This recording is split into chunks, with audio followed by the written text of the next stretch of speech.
This morning, I'd like to talk about famous for your faith. Let's all stand, please, and turn your Bibles to the book of 1 Thessalonians, chapter 1, verses 8 to 10.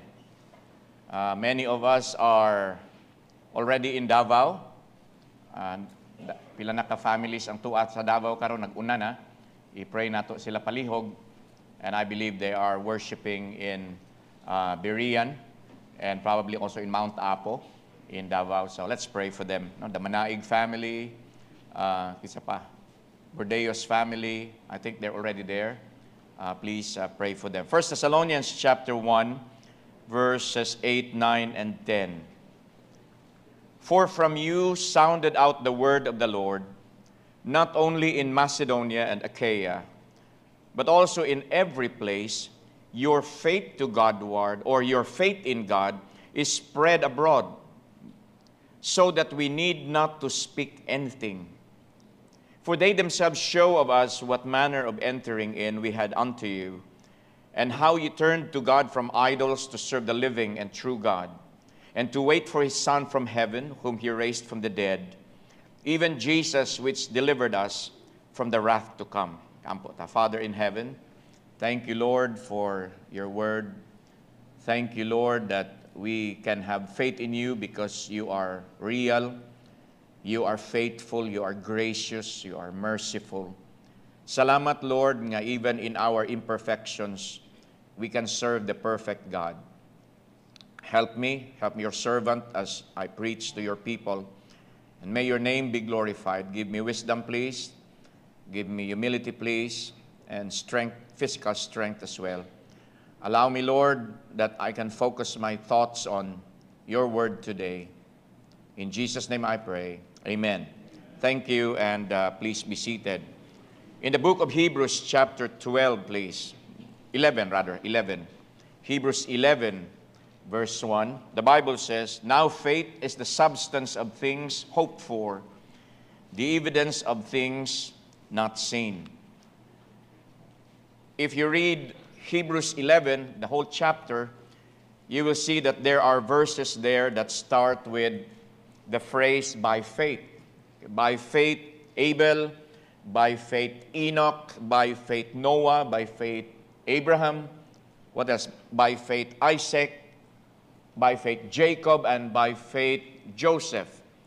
So these are the people nga gihinganlan gyud sa Bible.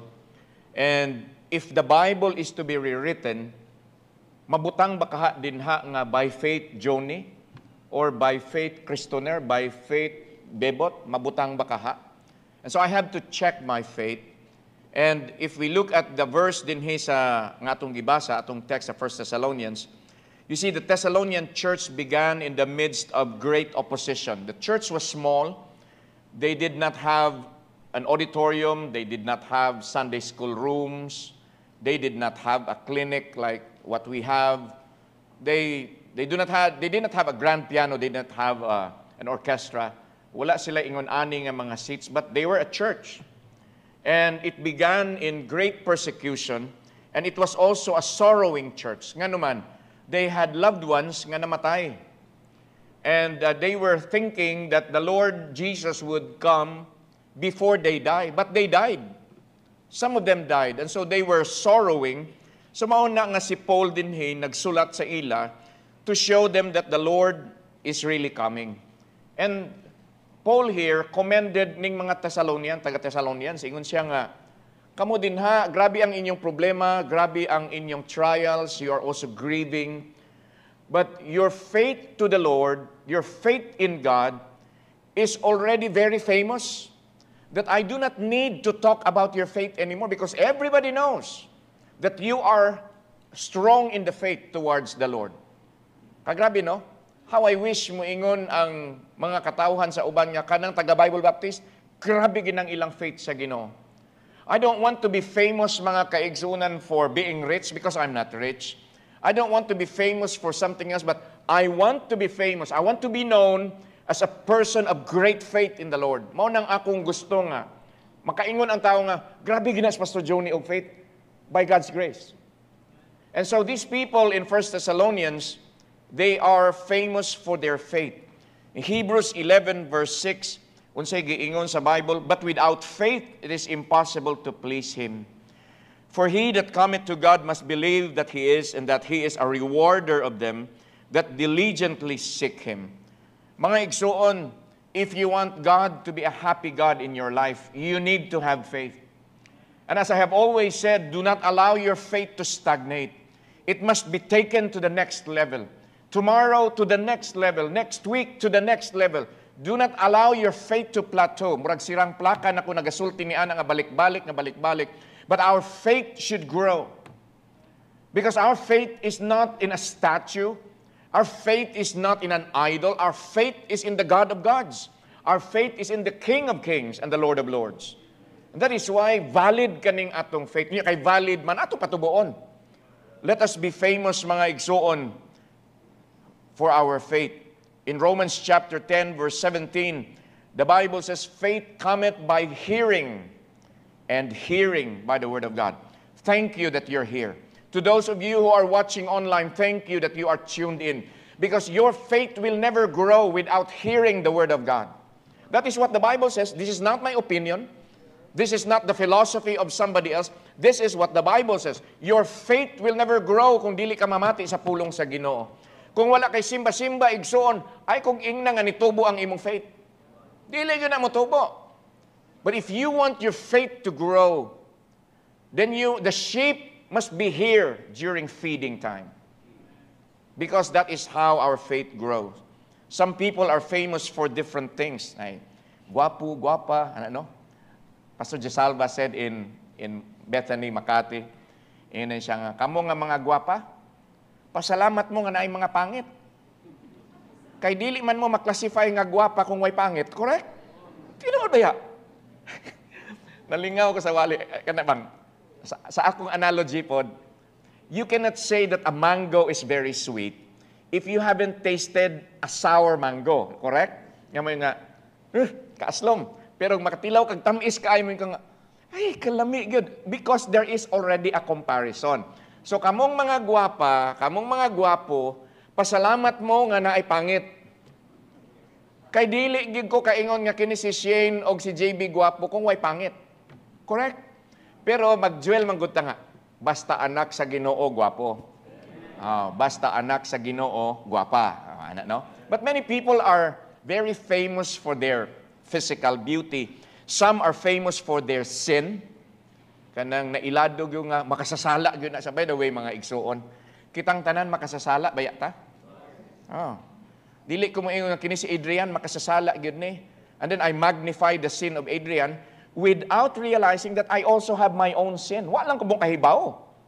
Pero, kaning kang Adrian, akong ginamagnify. Mga igsuon, let's not do that. But some are famous for their sin. Some are famous for their foul speech. I hope nobody is guilty of that. Some are famous for their boasting and arrogance. Kung hindi dahil sa akin, walang magawa.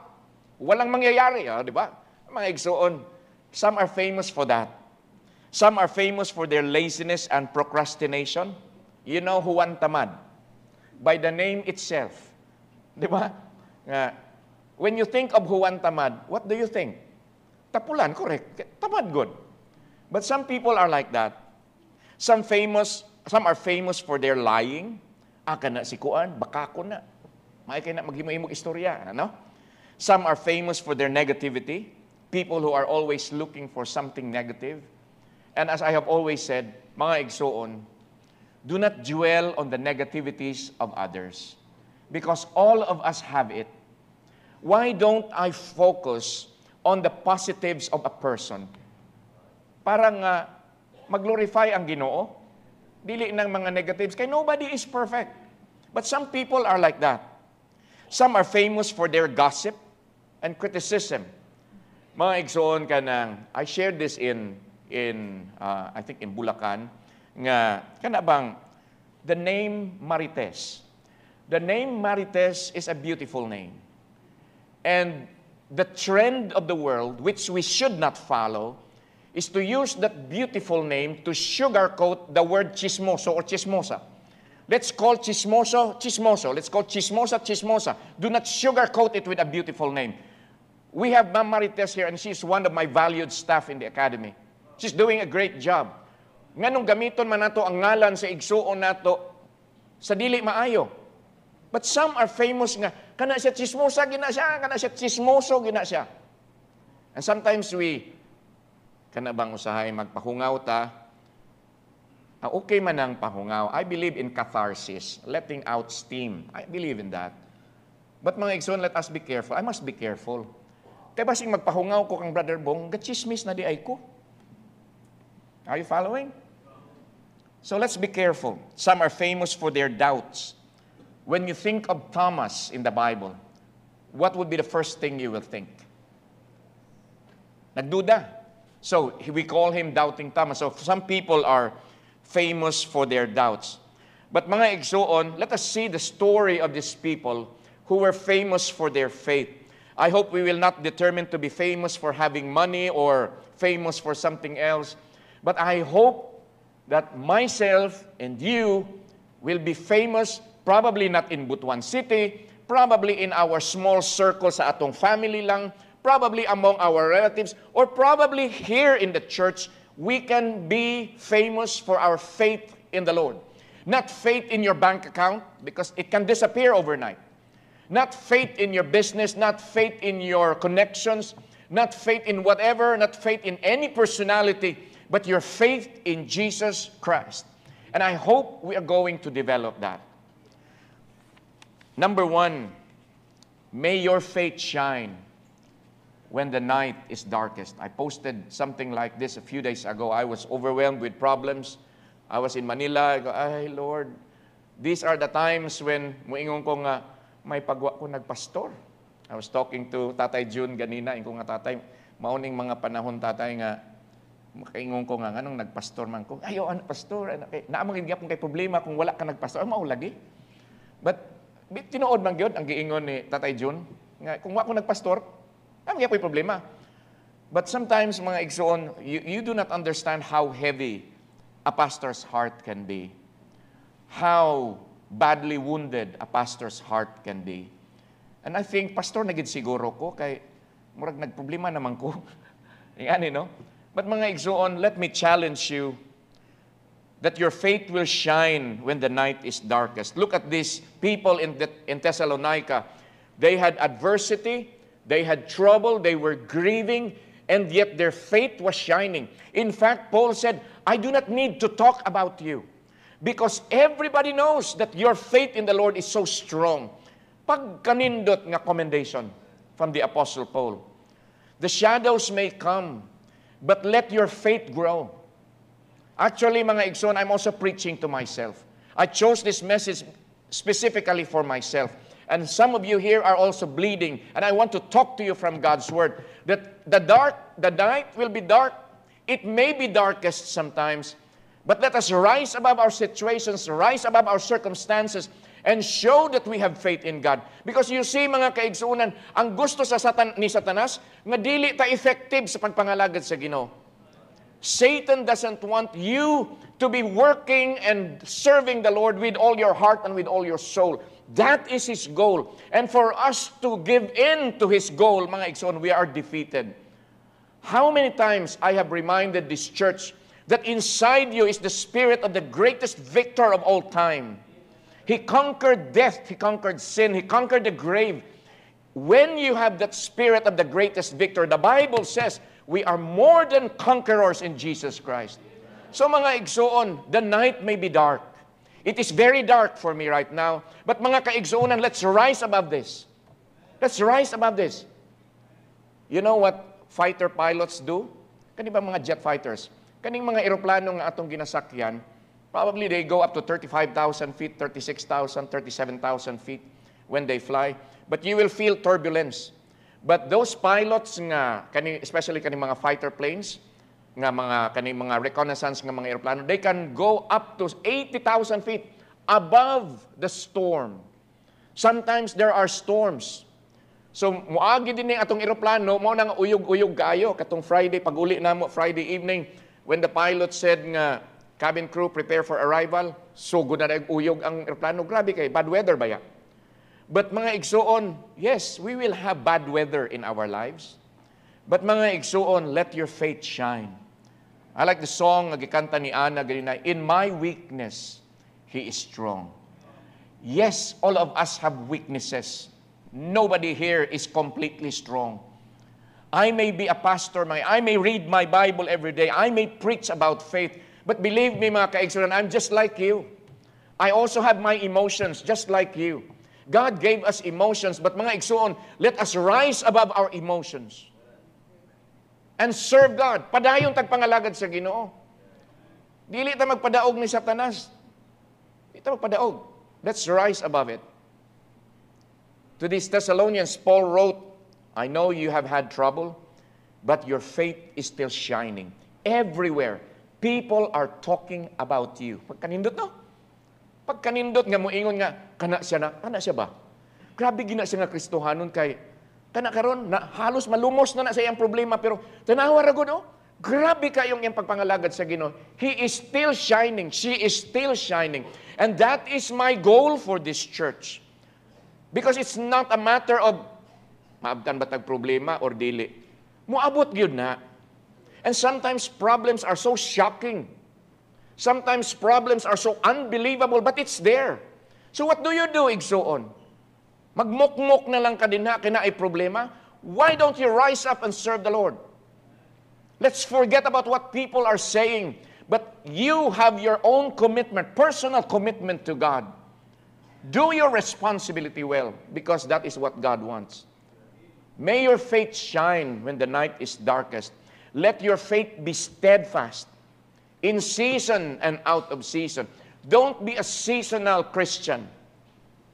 Like in other countries, they have 4 seasons. Spring, summer, autumn, or fall, winter. Kita na po tayo 4 seasons. Dry and very dry, hot and very hot, wet and very wet. Di ba natay ingon ana nga mga seasons? We also have 4 seasons. But mga kaigsuunan, don't be a seasonal Christian. Nga, simba ko karon, mga lagad ko sa Ginoo kay okay kay ang akong kinabuhi. Oh, dapat lang. Pero pag abot nga dili okay imong kinabuhi, di sa kamo simba, ay mga igsuon, don't be a seasonal Christian. Serve the Lord in season and out of season. Okay?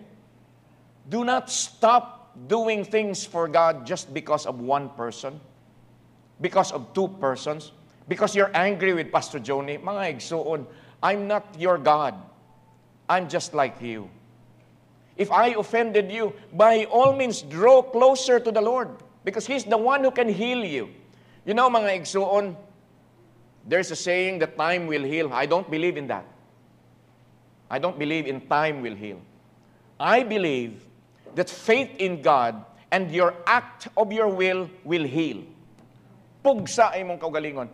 Mga igsuon, kung ako lang uyunan ang akong kaugalingon karon, wag ko'y gana muwali karon. I'm so down, lain pang akong lawas, unya gikulbaan pa ko aning SMX ugma og sa Tuesday nga muwali ko. Kulba oy. Kung pauyunan lang nako akong kaugalingon, I could have said, Pastor Michael, take the pulpit. Brother Adrian or kinsa ba dia? Brother Samuel, Brother Chris, take the pulpit. But mga igsuon, as I've said, this is for us. This is for me. Let your faith be seen. Ipakita na mga igsuon. Show it. Show to the people that you have faith in God. Your faith is not in yourself. Your faith is not in Pastor Joni, because I will fail you a lot of times. But your faith is in the unfailing God. Let it show. Let it show, igsoon. Let it show. Because, mga igsoon, the reason why we are still here, kay parang nga mag-glorify na to ang Ginoo. Saan ako pag-glorify sa Ginoo kung mukwet ko? I was in when we arrived in Manila, nag-check-in mi sa hotel unya.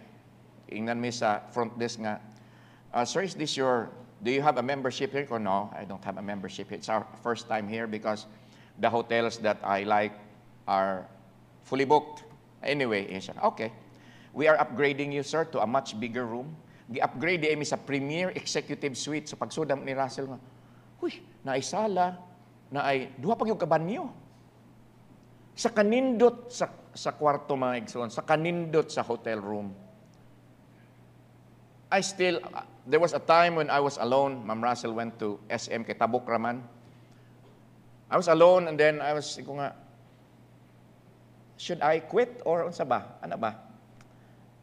Mga igsoon, it was very dark. But you know, mga igsoon, I have to show my faith in the Lord. I have to show my faith. Kay mga igsoon lisod, kung matumba ta, unya, magpabili na lang ta nga magpatumba ta. And so let me say this, to those of you who have problems, to those of you who are battling your emotions, rise above it, igsoon. Rise above it. Inside you is the Spirit of the Lord Jesus Christ. The Bible assures you and assures me that you are more than conquerors in Jesus Christ. Don't live a defeated life because we have the Lord Jesus Christ. Let your faith help others. Reach out to those who need help. Ang akong gihimo mga kaigsuonan, I reached out to some people I know nga naay mga problema. I called up some pastors. Pastor, alam ko may problema kayo. How can I pray for you? Para ma-encourage na lang po ko ba? Pero mga igsuon, di ba ingon sa Bible? But David encouraged himself in the Lord. Salamat nga we can do that. But I thank you, those of you who sent me messages, Pastor, I am praying for you. Salamat. Pastor, I do not know what your problem is, but I am praying for you. Pagkanindot ana nga message. Usahay manggod, adi kay usahay pirme. Ang akong madawat nga mga messages, Pastor, i-pray me kay mobiyahe me. That's fine because it's a privilege to pray for you. Pero salamat adtong mag-message sa ako nga, Pastor, I am praying for you. Because mga igsoon, this is reality. You will need prayers. Me too. Mas labaw ko. Kay mga igsoon, ako ang leader sa church nga gibutang sa Ginoo dinhi. Ang una nga targeto ni Satanas ako gyud. Why lain? So if you need prayers, I also need prayers. But mga igsoon, let your faith help others. So may your faith shine when the night is darkest. Number 2, may your faith shape your life. Some people believe in God. They also believe in Jesus Christ. They also believe in the Bible.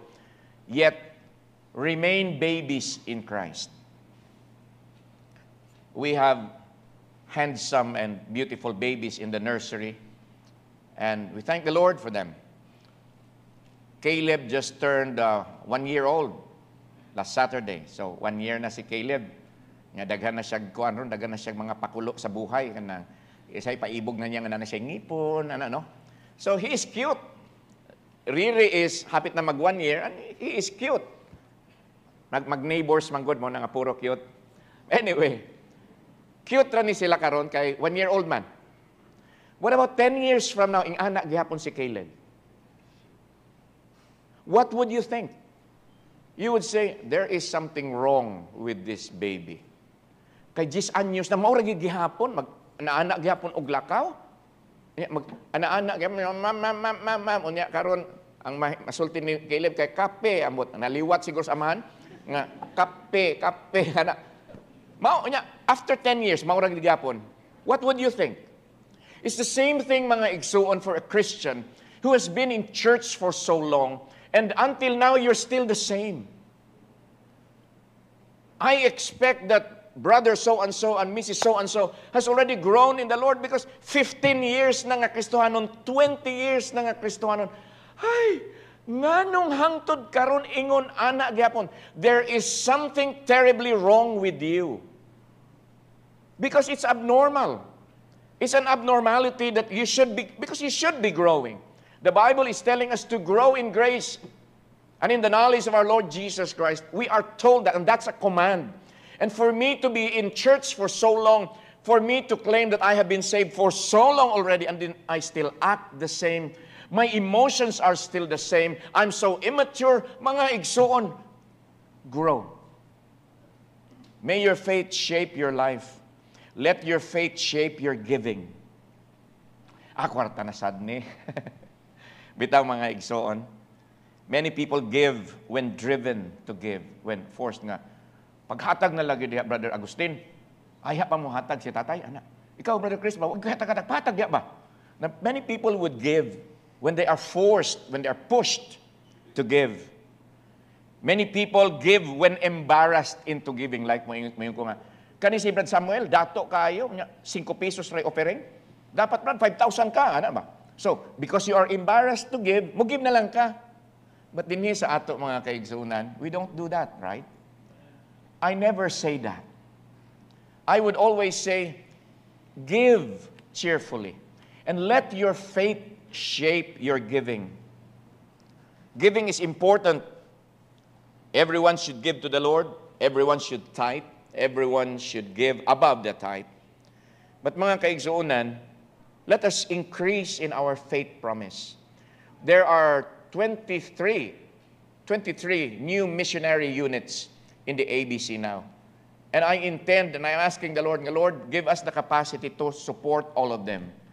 Kay mga kaigsuunan, it's not because I'm in the board, but it is because mga kaigsuunan nga, mauna ang heartbeat sa Ginoo. We cannot go to these places. We cannot go to Israel. We cannot go to other countries. I thank the Lord that we have a Shirley Tagarda in Chiang Mai, Thailand. I thank the Lord that we have missionaries, Balaba, going to Mozambique in Africa. I thank the Lord for that. But mga kaigsuunan, let's increase our faith promise giving.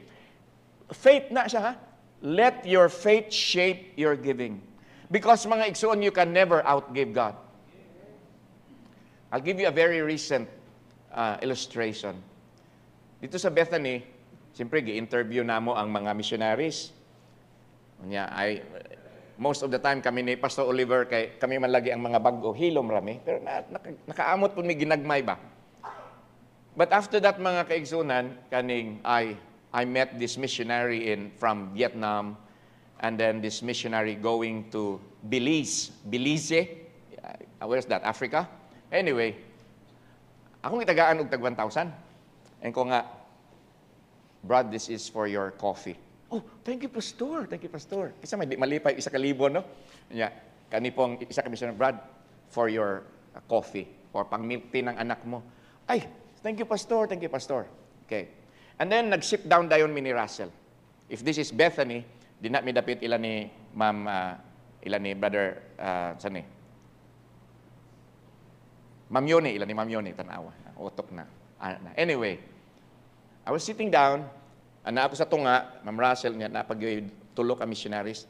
Naay ni duol sa ako, Pastor Johnny, I just met him that night. Isa, Pastor, baka hindi na tayo magkita mamaya. Kasi maraming tao. Ito po, di ako siyang kamusta. It was a roll of money nga gilukot. Later in the hotel, I looked at it. It was 10,000 pesos. I did not ask for it. I did not even pray nga, bawsi ko, Lord, be. Anak, naghatag akong 2,000, Lord. Wala. Ako lang ba kay, maubiyan ng akong batasan nga, umadto ko missions conference mo, na ako makita nga, missionary nga murag, nanginahanglan, gyud mo. Ginagmay raman good na, God. Mawa raman din ng 1,000. But mga kaigsunan, 10,000. Wa gani mag-isa ka oras. Kung kagrabe kasi Ginoo, kaginansya din kong 8, no? And then I went to Bataan. Together with us were 2 Africans from Zambia. And then I gave them kaning tag 1,000 gihapon. Oh, Pastor, thank you. Unya, nagwali ko sa Olongapo. Pagkahuman mga kaigsunan, a pastor from a different church came here. Iyon siya nga, Pastor, I'm sure, came to me and siya nga, Pastor, I'm sure that my members were very blessed by the message. Thank you. To God be the glory. Here is something, Pastor. 5,000 pesos. Simple kaayo nga mga stories. But mga igsuon, you can never negate what the Bible says when it says, give, and it shall be given unto you.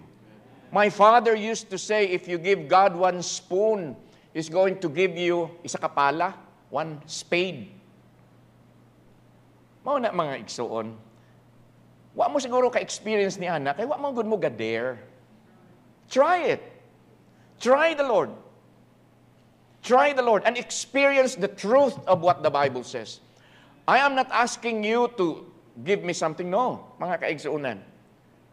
Before I left for Manila, ako lang gi-charge ang akong cellphone. Pati ang GCash na charge good.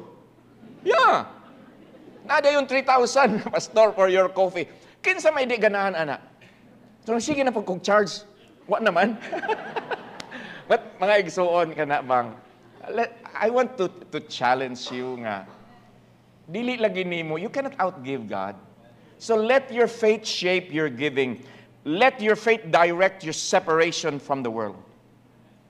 You are to be separated in speech, in your dress, ladies, in your attitudes, in your obedience, and your outlook in life. Mga igsoon, live a separated life because you believe in God. Live a separated life because you are not afraid to stand for God. Live a separated life because you know that God will stand with you. So mauna, be bold in your faith to the Lord. Let your faith improve your worship. Mga igsoon, the God that we worship is worthy of excellence. Mauna, mga igsoon nga, I am proud of our orchestra. When I was in Bethany, I was in Bulacan, in Bataan, in Olongapo, people were commending me for our orchestra. I said, thank you, Lord, thank you, Lord, thank you, Lord. Kaya wa man gyud ko'y participation din ha. Pwede man ko mutukaran ng double bass. I know how to play the double bass. But mga igsoon, I'm happy that we have these young people. But mga igsoon, ang akong gina-challenge sa ila permi is that I will never say to them that you are good enough. No, you're not. You will never be good enough. Because if I say that, they will think nga okay na me. No, I want you to rise. Listen to me, orchestra. I want you to improve, to improve, to improve. To be refined, to be refined, to be refined, because it's for the Lord, and He deserves excellence. So let your faith in God shape your worship, improve your worship. When we are here, ayaw magsigig cellphone diha. Yes. Listen to the Word of God. Listen to the Word of God.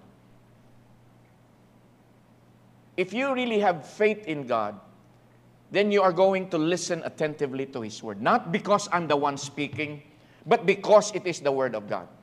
Not because some doctor here will be speaking, because it's the Word of God. Dili tungod kay ni ay big shot nga pastor from somewhere else, nga mutindog dinhi, and then we listen. Mga igsuon, no. Because it is the Word of God. That's why you have to listen. I pray that your faith will shape your life. Number 3, may your faith speak when many are silent. Maubitaw na mga igsuon nga, I encourage kanibang Thanksgiving during Friday. Kay it's good to ask the Lord for our prayer request nga. Please pray for me. I'll take the exam. Mag-travel me. Na ami sakit. Na ingon ani. Matumig hospital. Na ako'y surgery. So please pray for me, na ako'y problema. That's fine. Pero mga igsuon, I encourage you to dwell more. I am not stopping you from requesting for healing, for supply. I'm not stopping you. But I am encouraging you to dwell more on the gratitude side. Nga salamat, Lord, nga na ako'y problema, pero okay gigay ka sa akong kinabuhi. Ana, unta. May your faith speak when many are silent. Many people would say, nauwaw man ko, Pastor. Nganong mauwaw man ka sa goodness sa Ginoo? It is not your accomplishment, it's God's accomplishment in your life. Share it. Let the people know that God blessed you. Let the people know that God answered your prayers. Let the people know that God protected you when you were traveling. Mga igsoon, make your faith speak when many are silent. Dapat ato nang di ba, when you have good news, kamo nga nakapasar sa board exam. Okay ra mo nga inyo-inyohon ra nga wa gyud nakahibaw, karon mahibaw-an naman kay naman sa internet, no? Pero what if naa kay kanang grabe kadako nga blessing? O di gyud ako ni isulti kay mauwaw ko. Unsay kawaw ni mga blessing man na? Di ba? Mga igsoon, there are others nga they are not sharing what they have. So does your life reach out to others? Give expression to your faith by your living. I have always said this. There are many people who will not read the Bible because they say, if you read the Bible, you will go crazy. Mabuang yog ka. Makabuang na. Mahimo kang talatala kung magbasa kag Bible. Ako mga kaigsuunan, at okay pa man siguro ang akong utok, no? Malimtanon lang, kaya anak bayat na. If you are forgetful, it's a sign of extreme intelligence. So, nalimtan ang, I'm just joking. But mga kaigsuunan, kana bang, ipakita sa imong kinabuhi nga, naa ang Ginoo sa imo. So, give expression to your faith by your living. I have always said, okay, people will not read the Bible, but they will read you. They will read you. They will not say nga,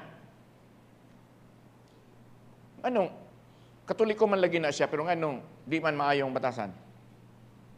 They will not say that. They will not say nga, ingon ni Johnny, Mormon siya niya. Ing anak man siya.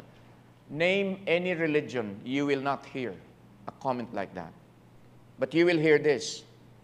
Ingon niya, Christian, Baptist pa yun. Bible Baptist. Don't you know that the name Baptist is in the internet is already heavily shamed? Unya, gina-ridicule na. Ay, mga igsoon. Unya kita, mga apil-apil po taana. Mga igsoon, let's be different. Let's be different. Because your life may be the only Bible that people will read. Make sure that it is godly. Di na sila mabasa pero basahon nila ang kinabuhi ni Johnny Brasileño. O kayon pagyud ang kinabuhi ni Johnny Brasileño. That is what people do. Because there are people who thrive in the miseries of others. Hala kung naay diferensya kining si Brother Bebot, ako gyud ning ipamantala sa tanan nga kini si Brother Leonilo Moscatiles naa gyud ni diferensya. Mga kaigsuonan, let your life show that God is in you. Mga igsoon, let me remind you, we received grace from the Lord. I am not worthy. You are not worthy of the love of God. But God loves you. God loves me. And because we are not worthy, it's unmerited favor. It's called grace. As a pastor, mga igsoon, I am a recipient of God's grace. I preach about grace. I sing about grace. I even teach, I even counsel about grace. Mga igsoon, I believe it is just but proper to demonstrate grace also to my igsoon nga nakasayop sa ako. Are you following? Unfair, mga kaigsuunan, that I accepted grace and then Brother Chris here has done something wrong to me or perceived that Brother Chris have done something wrong. Wala pa ko ka-sure ha kung nakasayop gini si Brother Chris, pero na-perceive lang na ako na I think abi manggod na ako. Mga igsoon, ayaw ng abi manggod na ako. Siguro asa. Okay? So, it is because mga kaigsuunan nga naisayop si Brother Chris ako, by all means, for the cause of Christ, for the sake of Jesus Christ, give grace to your brother. Give grace to your igsoon.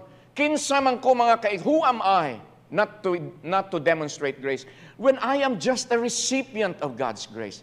Who am I? Am I somebody bigger than you? Am I somebody higher than you? Am I somebody holier than you or better than you? Mga igsoon, I receive the same grace that you receive. We're equal in the sight of God. Therefore, because we are all recipients of grace, let's demonstrate grace in the lives of other people. Give expression to your faith by your living. Give expression to your faith by waiting for His coming again. In James chapter 5, verse 7, tanawa palihog ang Bible. Ingon sa Bible, submit yourselves. No. 5:7. Be patient, therefore, brethren, unto the coming of the Lord. Behold, the husbandman waiteth for the precious fruit of the earth, and hath long patience for it, until he receive the early and latter rain. Let's focus on the first part. Be patient, therefore, brethren, unto the coming of the Lord. Pastor, hagbay ra nang winalihay, mubalik ang ginawa, manggihapon mubalik. Be patient. Patience is a virtue. Pero usahay mo yung nga, Lord, oy, kanus, pa man ka mo balik. Oy, sorry, Lord, murag nagreklamo naman ko, Lord. Murag ga-complain naman ko, Lord. Murag ga-apura naman ko, murag. Wa naman ko gasalig sa imong timetable, sa imong schedule. Pero mga igsoon, may your faith speak when many are silent. Give expression to your faith by witnessing. This is the greatest need of our church today. Let ours be a witnessing faith. In Luke chapter 17 verse 5, kanindot sa giingon sa mga apostles, ingon sila nga, Lord, increase our faith. Kanindot, no? Kanindot if you will adapt that prayer as yours. Lord, increase my faith. Lord, increase my faith. Kanindot kung ingon ana. I urge everybody to have that prayer. Lord, help me take my faith to the next level. Lord, I believe in you. I believe in your promises in the Bible. I believe that you are the true God, and I believe whatever you have promised in the Bible will always come true because you are God. You're perfect. Give me faith. Usahay, Lord, ang akong faith, kutob ra gyud sa kaluwasan. Wala ko'y faith sa finances. Wala ko'y faith sa guidance nimo. Wala ko'y faith sa imong supply. So, Lord, please increase my faith. It's good to have faith for the salvation of the soul because the Lord will give that. But as many as received Him, to them gave He power to become the sons of God, even to them that believe on His name. Acts 16:31, believe on the Lord Jesus Christ and thou shalt be saved. Good, if you have faith. But what about your supply? Do you have faith? I challenge you to put your faith in, but my God shall supply all your need. I challenge you to put your faith in, I will never leave you nor forsake you. Ana ang atong Ginoo ka loving, oy. Ana ang atong Ginoo ka, saman ka na bang ka merciful nga pagduol nako isa nga wa man siya nga kinis Juni makasasa ini sa nga tanan, maldito ni hambugiro, lunggo pati kalon pa. Ano no? The Lord doesn't say that. The Lord would say, ay, kining akong anak, nga pagka-imperfect na lang. Pero salamat dong nga nisalig ka sa akong perfection. Salamat nga bisag weak ka, nisalig ka sa akong strength. And I will make you strong. Because His strength will always be perfect in your weakness, in my weakness. If I am strong physically, if I am strong mentally, if I am strong emotionally, and I brag about my strength, the Lord does not get glory. The Lord does not get magnified. Kay ang akong pagkaako ang makita. But when you see and you know that I am weak, I am so down, and yet I can still preach God's word, dili ni akong strength, igsoon. This is the strength of God. And His strength will always be perfect in whoever here who would count on the strength of the Lord. Whatever your weakness are, igsoon. That as Ginoo. In closing, mga kaigsunan, may your faith serve when others are stopping. Sometimes, it comes to my consciousness nga, the easiest way to leave the problem is to quit. Labon kay standing pa ang offer karon sa Osaka, nga mobalik ko na ako'y trabaho. Dako pag yun akong position sa company. Labon kay naay offer nga, kumaayo na ka sa imong kabuang, ging na ko sa kong boss, balik dire. And then when we went to Japan a few years ago, it was reiterated to me by the CEO himself, who is my friend. Kasayon kaayo mga igsuon to quit. But mga igsuon, why will you quit when you have the Lord with you? Why will you stop serving Him when you have His strength? And why would you do away with your responsibilities when God can equip you? You may be down, you may feel unworthy, igsuon, but kinsa may worthy? Be, ask yourself, who is worthy? Pastor Johnny? No, I'm not worthy. Kinsa may worthy? Brother Joel? No, he's not worthy. Pastor Michael? He's not worthy. Nobody is worthy. Maubitaw na nga gigrasyahan manggudta. Mauna kinaa may grasya. Pangalagad sa Ginoo kay gigrasyahan ta nga bisag di ta worthy. Okay? Mga igsoon, standing here does not depend on the worthiness of the person because I am not worthy. It depends on the grace of God in that person's life. Put that in your mind. Let us not be quick to judge. Let us not be quick to put down a brother or a sister. But remember, his worthiness is the righteousness of Jesus Christ. I am still sinful. I am still dirty. I still do a lot of wrong things. But mga igsoon, when I accepted Christ as my Savior, I am clothed with the righteousness of Jesus Christ, and that is my worthiness. Not me. Not me. It's the Lord Jesus Christ. So mga igsoon, 1 Corinthians, I end with 1 Corinthians chapter 15, verse 58. Asa na itong 1 Corinthians 15, verse 58. Therefore, my beloved brethren, I would like to take this verse as my own words, as my personal. This is a verse in the Bible na very nice, but I'd like to adapt it as my own words, addressing the people of God, addressing my brethren in the Lord. Therefore, my beloved brethren, and I mean that, be ye steadfast, unmovable. Problems will come. Don't be moved. Di ba na tayo kantat? Maay man lang tayo magkanta itong elementary nga. I shall not be moved. I shall not be moved. Pagkapat, tutumba na dahil. Saman nga. Di ba? Unmovable. Always abounding in the work of the Lord. Yes, you have problems. Yes, you have heartaches. Yes, you have high BP, you have high sugar, your cortisol is shooting up.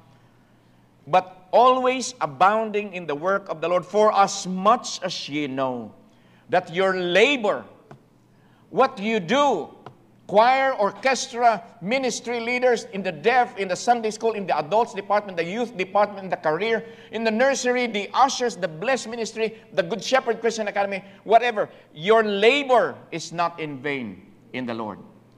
As your pastor, as your administrator, I may fail to say, good job. You did a good job. Very nice. I may fail that. I might forget to say that. Mga igsuon, naay duha ka mata nga dagko ay katanaw gikan sa langit. Two big eyes looking down on you. Recording everything you do for His sake. Recording everything you do for the Lord Jesus Christ. And one day, I wish and I hope prayerfully I would receive a commendation from the Lord Jesus Christ. Well done, my good and faithful servant. I believe the Lord would say, ikaw, Johnny, palpak man ka nga, pastor. Dagang kag kamalian, but I also saw that you tried to do your best. You have so many mistakes. You have so many downfalls, but I saw that you also did your best to stand up despite the situations, despite bad circumstances, despite having a bleeding heart, despite having your heart broken many, many times, and yet you continued in my work. Well done. Ay, kanindot. Pagkanindot. The Lord will not say, ay, ikaw, Johnny, perfect yug ka. Well done kay. Buutan kay ka, wag yug kay sayo. The Lord will not say that. But He would say, despite your imperfections, despite your weaknesses, and despite your downfalls, despite your discouragement, despite your wishes to quit the ministry, you stood for me. You continued serving me. Well done, thou good and faithful servant. Enter thou into the joy of thy Lord. Pagkanindot. I hope the Lord will say that to us.